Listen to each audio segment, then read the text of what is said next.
Hello friends, आज की इस वीडियो में हम देखने वाले हैं रीजनिंग का सबसे इंपॉर्टेंट टॉपिक कोडिंग और डिकोडिंग। और ये इसका भाग 2 है, पार्ट 2 है।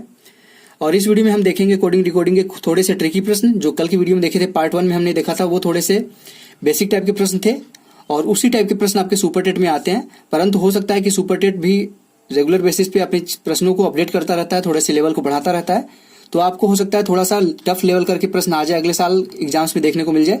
तो हम उसकी भी तैयारी करके रखते हैं पहले से। ऐसा ना हो कि हम तैयारी करके ना जाए और वहां पे उस टाइप के प्रश्न आ जाए और आपसे छूट जाए वो प्रश्न। तो चलिए दोस्तों, पढ़ना शुरू करते हैं।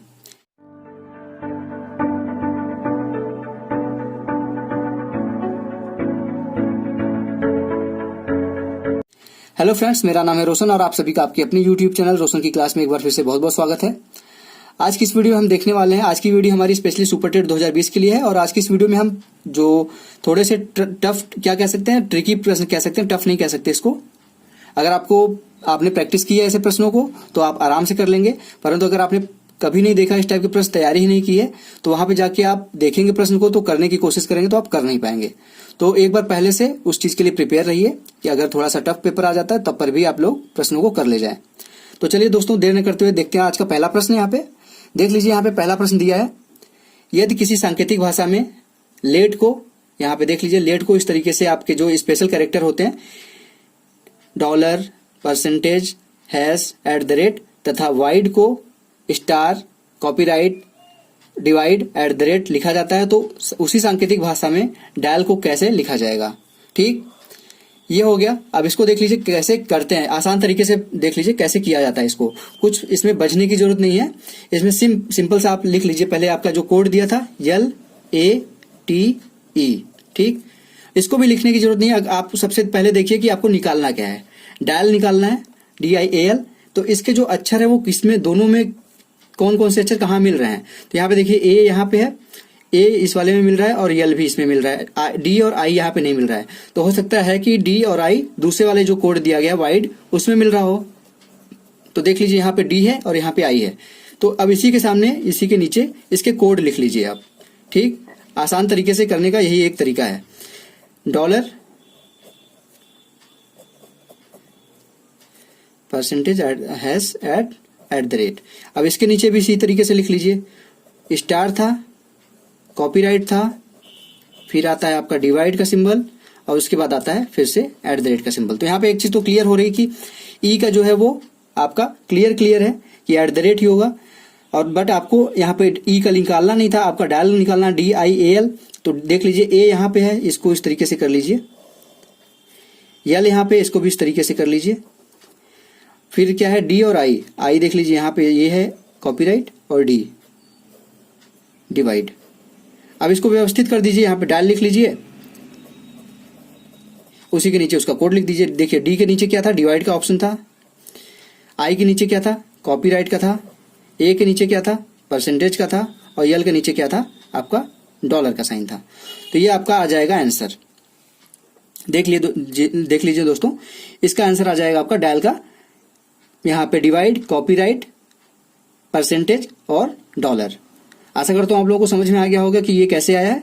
अब चलिए देखते हैं एक अलग टाइप का प्रश्न, कि उस टाइप के प्रश्न भी आपके सुपर टेट के लिए बहुत ही इंपॉर्टेंट है। तो देख लीजिए, चलिए उसको भी देख लेते हैं, दूसरे प्रश्न को। अब यहाँ पे देखिए दूसरा ये प्रश्न है। यहाँ पे देख लीजिए, इस प्रश्न को पहले पढ़िए आप। यदि पेड़ का अर्थ पहाड़ है, पहाड़ का अर्थ पानी है, पानी का अर्थ जंगल है, जंगल का अर्थ बस है, बस का अर्थ ट्रक है तथा ट्रक का अर्थ घर है, तो मछली कहाँ रहती है।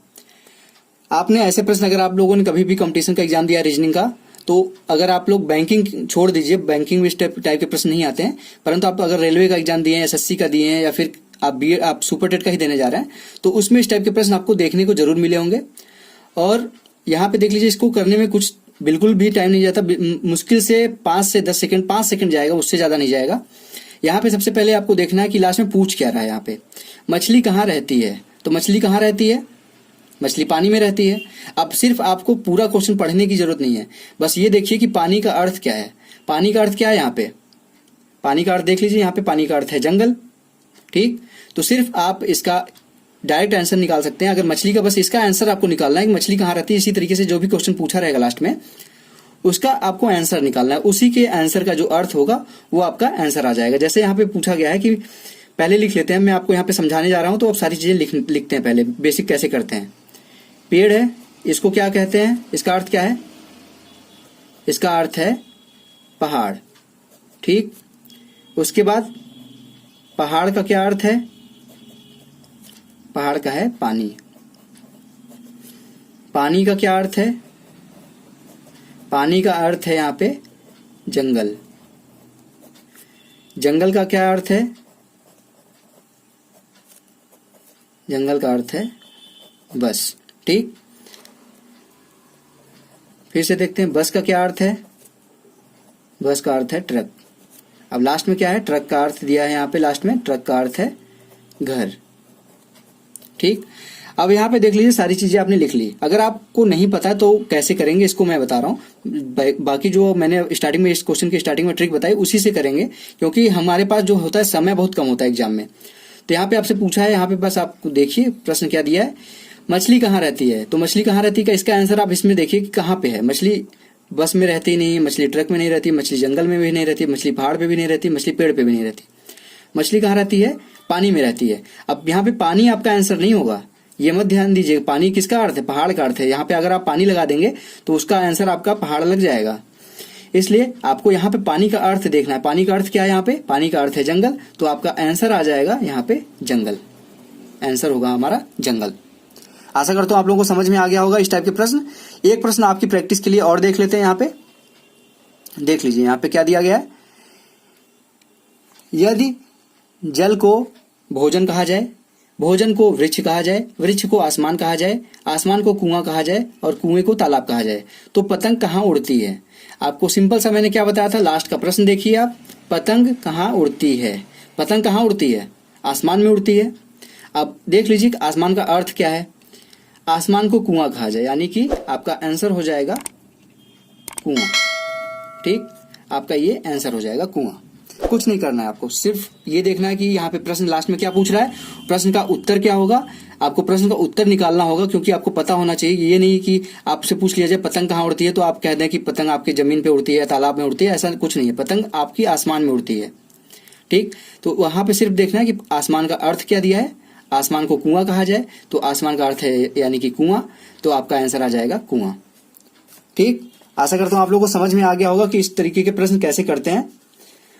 और ये आपके बेसिक तरीके के प्रश्न में से ही एक आता है, ये टफ नहीं है, सिर्फ अगर सिंपल सा था अगर, परंतु आप लोगों ने अगर यहाँ पे नहीं देखा होगा इस तरीके के प्रश्न को तो आप करने में थोड़ी सी दिक्कत होगी। आप लोगों को एक बार पूरा पढ़ना पड़ेगा, फिर उसके बाद देखना पड़ेगा कहीं गलत तो नहीं हो रहा है, फिर जाके आप कहीं हो सकता है कि सही आंसर लगाएं या फिर हो सकता है गलत आंसर लगा दें। तो इसके लिए आप लोग एक बार पहले से ही सारी चीजें देख लिया करिए। ठीक, अब चलिए देखते हैं दोस्तों तीसरा प्रश्न की तीसरे टाइप का प्रश्न कैसे इसमें आ सकता है। अब दोस्तों देखिए चौथा प्रश्न है। अब यहाँ से प्रश्न थोड़े से टफ हो जाएंगे, आपको देखने में लगेंगे, परंतु टफ होते नहीं। आपको इसका तरीका पता होना चाहिए कि इस टाइप के प्रश्न को करते कैसे हैं। ठीक, अगर आप लोगों ने बैंक की तैयारी की है तो आपने देखे होंगे जरूर, 100% मैं गारंटी लेके कह सकता हूँ कि इस टाइप के प्रश्न आपने जरूर देखे होंगे कोडिंग डिकोडिंग में, क्योंकि बैंक में इसी टाइप के प्रश्न आते हैं रीजनिंग में। और यहाँ पे देख लीजिए इस टाइप के प्रश्न को करते कैसे हैं, आसान तरीके से मैं यहाँ पे आप लोगों को बताऊंगा। पहले इस क्वेश्चन को नोट कर लीजिए आप वीडियो रोक के। अब मैं आपको इस प्रश्न को सॉल्व करना बताऊंगा। यहाँ पे देख लीजिए दिया गया था, पहले जो कोड दिया गया था उसको लिख लेते हैं। यहाँ पे दिया गया था पिम TANA। ठीक, इसके नीचे इसका कोड लिखते हैं हम।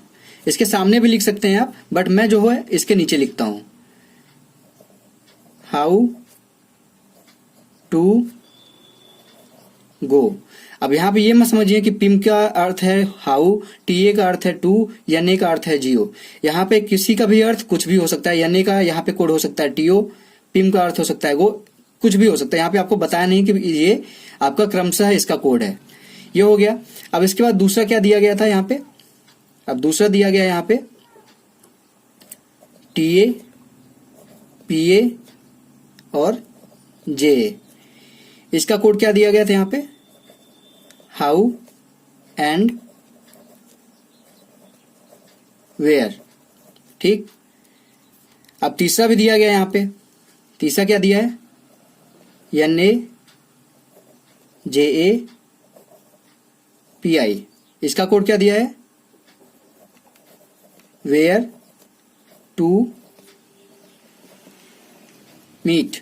ठीक, अब यहां पे आपसे पूछा है लास्ट में प्रश्न में कि पीए का को कैसे लिखेंगे, यानी कि पीए का कोड पूछा है आपको कि यहां पे देख लीजिए पीए का अर्थ क्या होगा आपसे पूछा गया है। तो सबसे पहले आप इसमें देखिए जो तीनों लिखा है आपने, इसको मान लीजिए समीकरण नंबर 1, इसको मान लीजिए समीकरण नंबर 2 और इसको मान लीजिए समीकरण नंबर 3। ठीक, मानने की जरूरत नहीं, ये आपकी प्रैक्टिस के लिए मैं बता रहा हूं।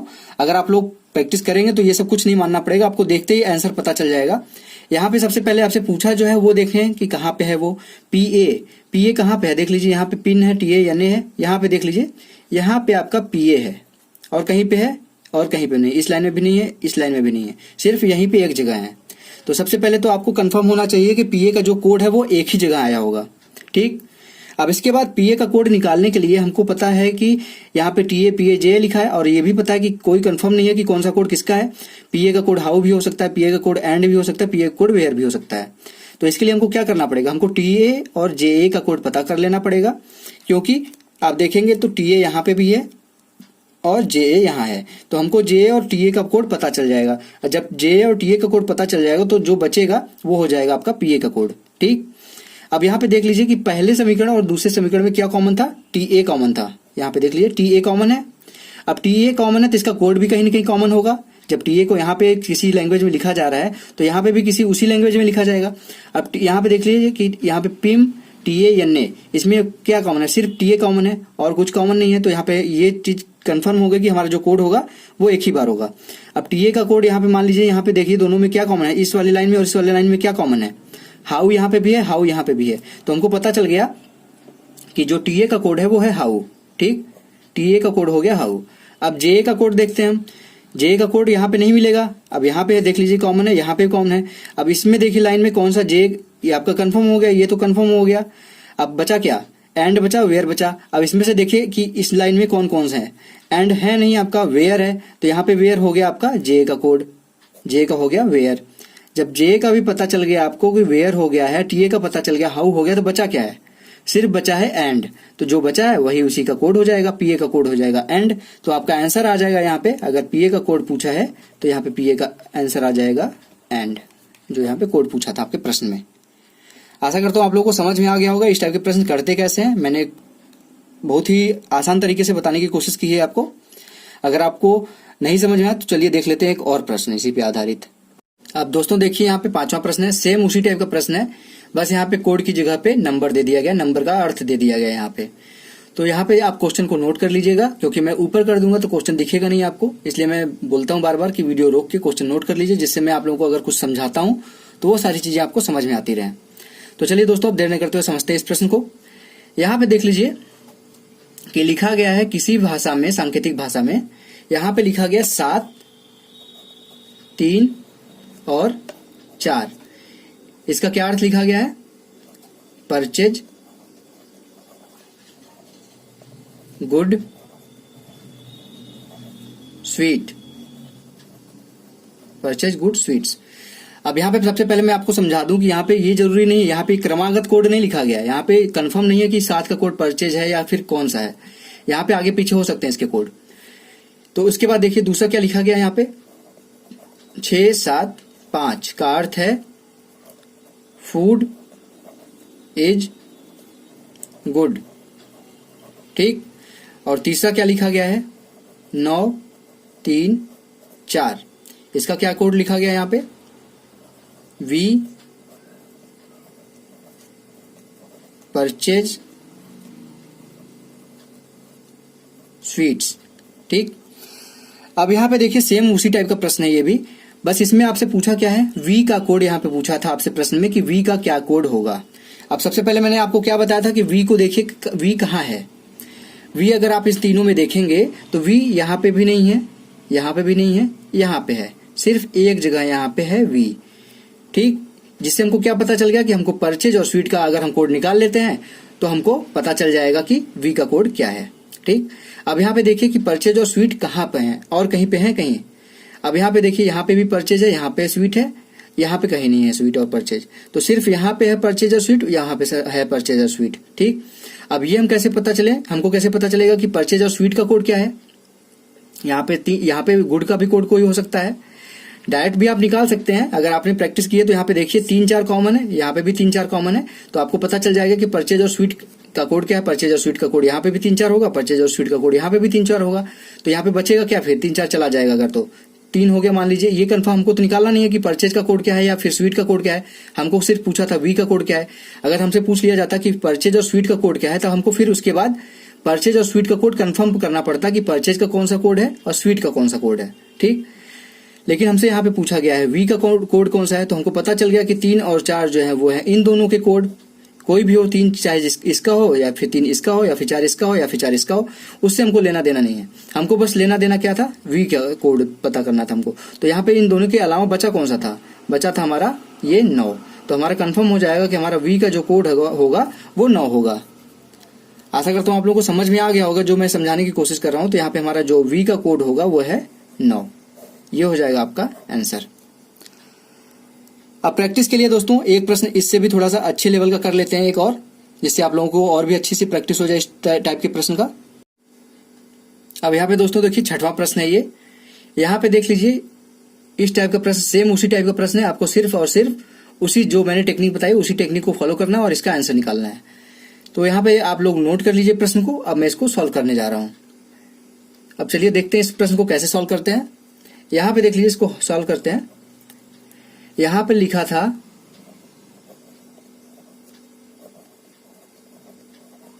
OKAPERU, इसका कोड क्या था, यहाँ पे लिखा था फाइन क्लोथ। उसके बाद दूसरा लाइन क्या लिखा था यहाँ पे, मेटा लिसा, इसका कोड क्या लिखा था, क्लियर वाटर। उसका तीसरा क्या लिखा था, डोना लिसा पेरू, इसका कोड क्या लिखा था, फाइन क्लियर वेदर।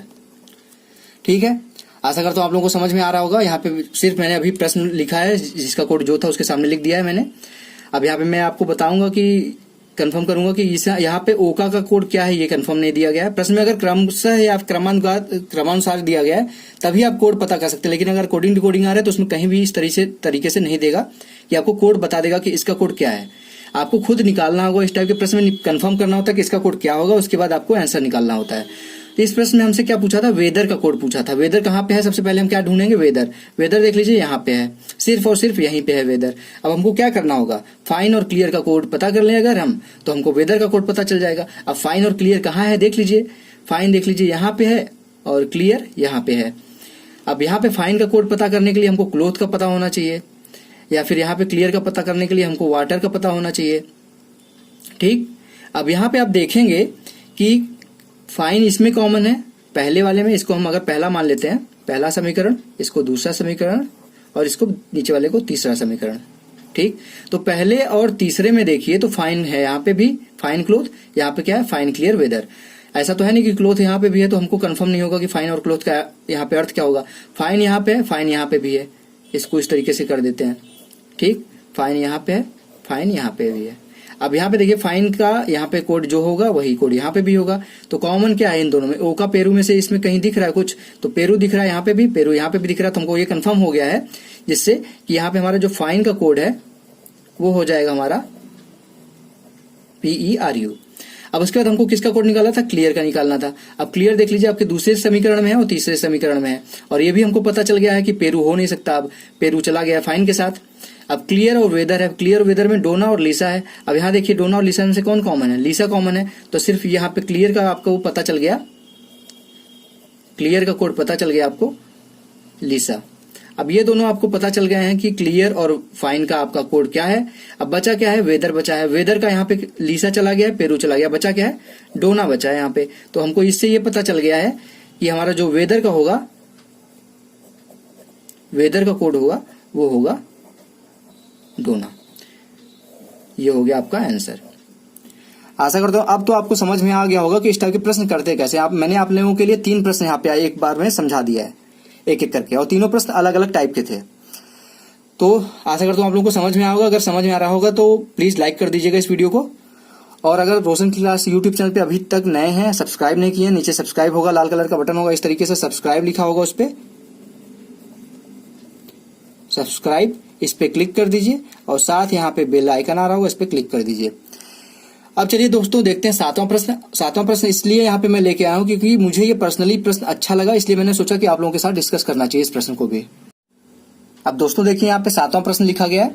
सातवां प्रश्न में देख लीजिए, यदि यम बराबर है 31 तथा यम ए एन यानी कि मैन बराबर है 31141, तो आपको WON यानी कि वॉन का आपको यहाँ पे मीनिंग बताना है। यहाँ पे 4 ऑप्शन दिए गए हैं। अब इस प्रश्न को मैं सोच रहा था आपको बता दूं, परंतु मैं सोच रहा हूं कि एक बार आप लोग खुद प्रैक्टिस करिए इसको और कमेंट करिए कि इसका ऑप्शन कौन सा आंसर सही होगा, जिससे मुझे पता चल सके कि मैंने आपको जो पहली वीडियो में और दूसरी वीडियो में पढ़ाया वो आपको कितना समझ में आया है। और इस क्वेश्चन को करने की कोशिश जरूर करिएगा, नहीं आएगा तो मुझे बताइएगा। मैं नेक्स्ट वीडियो जो भी रीजनिंग की बताऊंगा उसमें सबसे पहले इस क्वेश्चन का कैसे करते हैं, इस क्वेश्चन को कैसे करेंगे वो बता दूंगा। उसके बाद चैप्टर वो स्टार्ट करेंगे, क्योंकि आज हमारा जो कोडिंग डिकोडिंग है वो यहाँ पे समाप्त कर रहा हूं मैं। कोडिंग डिकोडिंग की मैंने 2 यहाँ पे पार्ट बनाया और पहले पार्ट में बेसिक बताया और दूसरे पार्ट में आज की जो देखी होगी आपने वीडियो पूरी, तो आपको पता चल गया होगा कि लगभग यहाँ पे 7 प्रश्न आज बताए मैंने, 6 प्रश्न, 7वां ये है, ये भी मैं बताऊंगा ही। और उसमें पहली पार्ट में भी हमने 7 प्रश्न देखे थे, तो 7 14 प्रश्न देख लिए। और 14 पार्ट अगर प्रश्न देखे आपने क्लियरली ध्यान से देखे हैं तो सिर्फ और सिर्फ इसी 14 प्रश्न में से आपको सुपर टेट में एक प्रश्न देखने को मिलेगा इसी टाइप से। सिर्फ आपके थोड़ा सा आगे पीछे कर देंगे नंबर्स को, या फिर थोड़ा सा आपको पैटर्न थोड़ा सा चेंज कर देंगे कि जहां पे मैंने 1+2+ करके दिखाया वहां पे 4-5+ हो जाएगा, अपोजिट करके दे देंगे। सारी चीजें वही आएंगी आपके एग्जाम में, कुछ अलग सा नहीं आएगा। तो आशा करता हूं आप लोगों को समझ में आया होगा पूरा कोडिंग डिकोडिंग, और दोनों पार्ट जरूर देखिएगा। आप किसी भी कोचिंग की वीडियो देखते हैं, किसी भी अच्छी कोचिंग, बड़े कोचिंग की या फिर अच्छी कोचिंग कह सकते हैं उसको, उसकी वीडियो देखते हैं तो वहां पे आपको यही वीडियो जो मैंने यहाँ पे 1 घंटे के अंदर बता दिया है सारी चीजें, वहां पे कम से कम आपको 3 घंटे देने पड़ेंगे और फिर भी आपको इतनी सारी चीजें क्लियर नहीं होंगी। तो इसका मतलब ये नहीं होता कि यहाँ पे मैं इस तरीके से पढ़ा रहा हूं तो ये आपको समझ में नहीं आएगा। आप देखने की कोशिश करिए वीडियो को, पूरा स्किप मत करिए, थोड़ा सा भी पूरा देखने की कोशिश किया करिए। इसलिए मैंने आपको शुरुआत में ही बताया था कि कोई वीडियो देख रहे हैं, अगर आप मेरी वीडियो देख रहे हैं या फिर किसी भी चैनल की वीडियो देख रहे हैं आप, तो पूरी देखिए। पूरी देखने से आपको वो जो टीचर है वो पढ़ाने की जो कोशिश कर रहा है वो आपको सारी चीजें समझ में आएंगी। अगर थोड़ी सी देख के आप हट जाएंगे तो ये आप नहीं कह सकते कि वो टीचर अच्छा पढ़ा रहा है या फिर वो टीचर खराब पढ़ा रहा है, जब तक आप पूरी चीजें नहीं देखते हैं। तो आशा करता हूँ दोस्तों आप लोगों को आज की वीडियो पसंद आई होगी, और मैं आप लोगों से बस एक ही 2 रिक्वेस्ट करता हूँ कि लाइक कर दिया करिए, शेयर कर दिया करिए इस वीडियो को, और रोशन की क्लास यूट्यूब चैनल पे नए हैं तो इस चैनल को सब्सक्राइब कर दीजिए। ये मैं गारंटी लेके कह सकता हूँ कि रोशन की क्लास यूट्यूब चैनल को अगर आप सब्सक्राइब करते हैं तो 100% मैं गारंटी लेता हूँ कि आपका लाभ जरूर होगा, अगर आप रेगुलर बेसिस पे बने रहते हैं इस चैनल पे। तो दोस्तों मिलते हैं नेक्स्ट वीडियो में, कल की वीडियो में, मैथ की वीडियो में। तब तक के लिए आप लोगों का बहुत बहुत धन्यवाद। जय हिंद, वंदे मातरम।